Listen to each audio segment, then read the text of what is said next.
नमस्कार, Uday classes A to Z solution में आप सभी साथियों का हार्दिक स्वागत है। मैं आज आप लोगों के समक्ष उपस्थित हूँ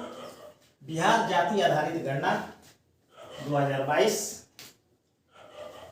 बिहार जाति आधारित गणना 2022 द्वितीय चरण का एक अपडेट लेकर 15 अप्रैल 2023 को बिहार सरकार सामान्य प्रशासन विभाग के सचिव मोहम्मद सोहेल के द्वारा एक पत्र जारी किया गया है, जिसमें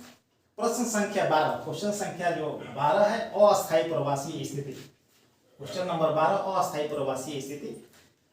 इस संबंध में कुछ अतिरिक्त जानकारी भरनी है, जिसके लिए 15 अप्रैल को एक पत्र जारी हुआ है। अब उस पत्र में क्या कहा गया है और हमें क्या अतिरिक्त जानकारी जो है भरनी है और उस जानकारी को हम कैसे भरेंगे उसको हम लोग इस वीडियो में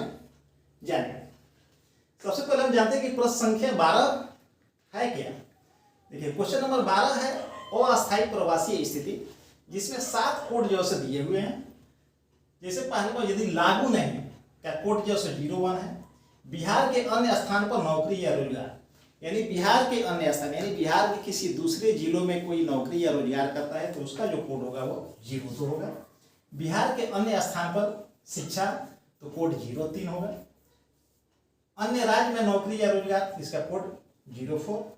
अन्य देश में नौकरी या रोजगार 05। अन्य राज्य में शिक्षा तो 06 और अन्य देश में शिक्षा तो 07। तो इस 02 से 07 तक यदि कोई कोड इसमें आता है भरना है, यदि किसी परिवार के बारे में किसी सदस्य के बारे में यदि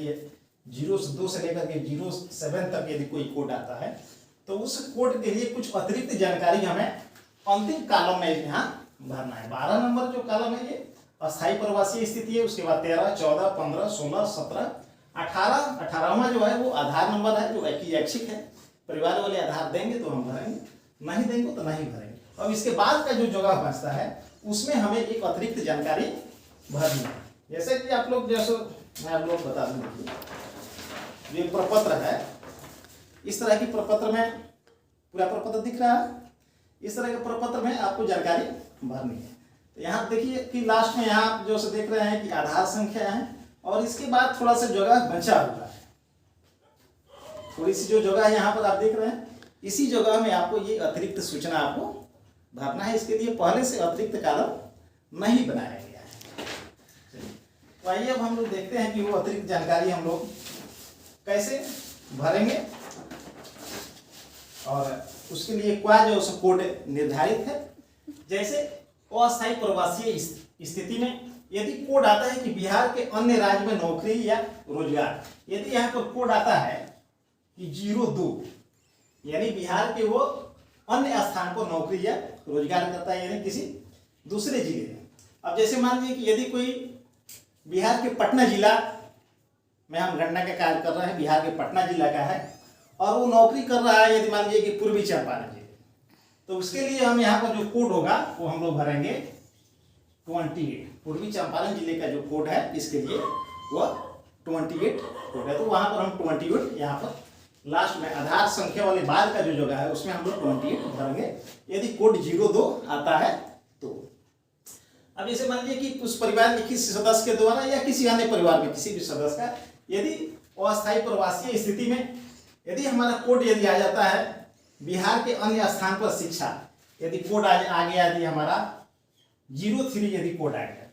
कि बिहार के अन्य स्थान पर शिक्षा, उन्हें दूसरी जगह यदि वो शिक्षा बिहार के किसी जहाँ उसका अस्थायी निवास है जिस जिले में, उस जिले से यदि वो बाहर, बिहार में जो 38 जिले हैं तो जिस जिले में घर है उससे बाहर यदि वो कहीं शिक्षा ग्रहण कर रहा है तो उस जिले का कोड हम वहाँ पर भरेंगे। जैसे मान लीजिए कि कोई पूर्वी चंपारण का रहने वाला है और वो पटना जिला में शिक्षा ग्रहण कर रहा है तो पटना जिला का कोड यहाँ पर हम भरेंगे 26 इस तरह से।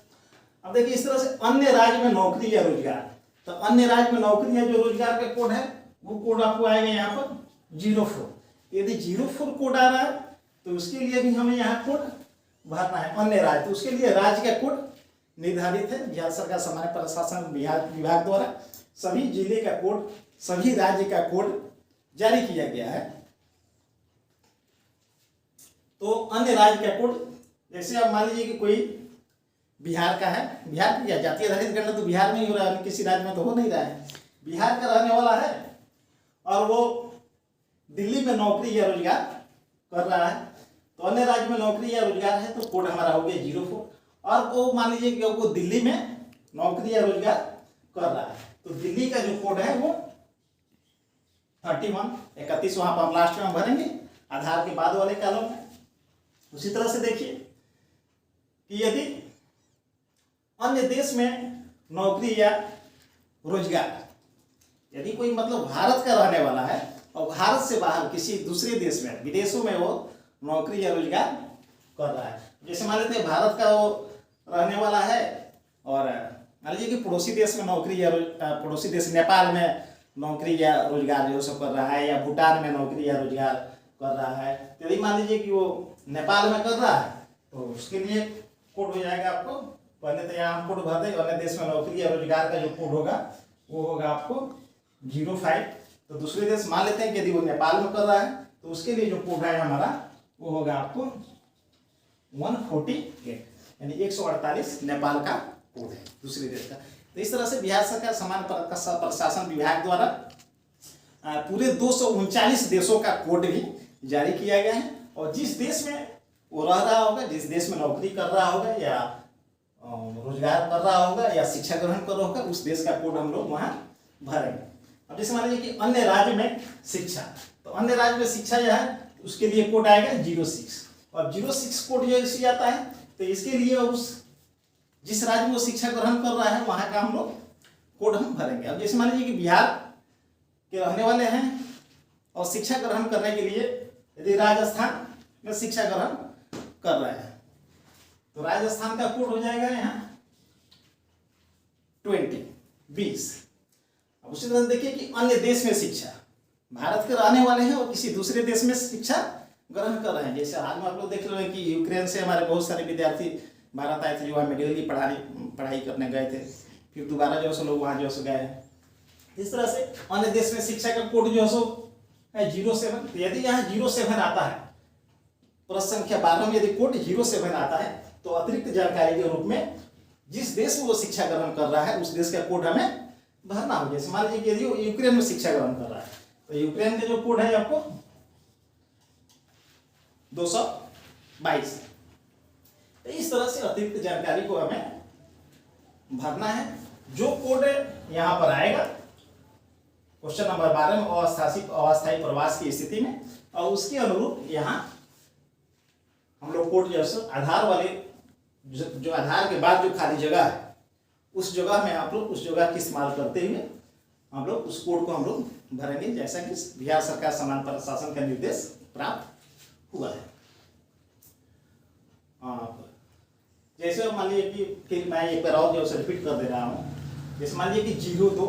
मैंने किसी अन्य बिहार के अन्य स्थान को नौकरी या रोजगार यानी दूसरे जिला, तो उसके लिए जिला कोड है बिहार को 38 जिला का कोड जो है दिया गया है। बिहार के जो बिहार नहीं पूरे देश में ऑल इंडिया में पूरे भारत में जो 29 राज्य हैं 29 राज्य का कोड दिया गया है, और 239 देशों का कोड दिया गया है, और उसके अनुरूप वही कोड हम लोग यहाँ पर भरना है। वो सारे जो कोड जो है उसकी जो विवरणी है वो बिहार सरकार सामान्य प्रशासन विभाग द्वारा जारी कर दिया गया है। यदि आप लोग चाहेंगे तो मैं एक नेक्स्ट वीडियो में आप लोगों को उस पूरे जिले का कोड, प्रत्येक जिला का कोड क्या है, प्रत्येक राज्य का क्या कोड है, या प्रत्येक देश का जो से क्या कोड है, वो मैं एक अगले वीडियो में मैं आप लोगों को दे दूंगा यदि आप लोग की आवश्यकता महसूस होगी तो। तब तक के लिए यही हम वीडियो से समाप्त करते हैं। यदि आप लोग को ये जानकारी अच्छी लगे तो मेरे चैनल को लाइक, सब्सक्राइब और कमेंट अवश्य करेंगे, और यदि अभी तक आपने मेरे चैनल को सब्सक्राइब नहीं किया है तो सब्सक्राइब अवश्य कर लें और बेल आइकन जरूर दबाएं ताकि प्रत्येक आने वाली वीडियो की जानकारी आपको मिल सके। तब तक के लिए धन्यवाद, मिलते हैं अगले वीडियो में। नमस्कार।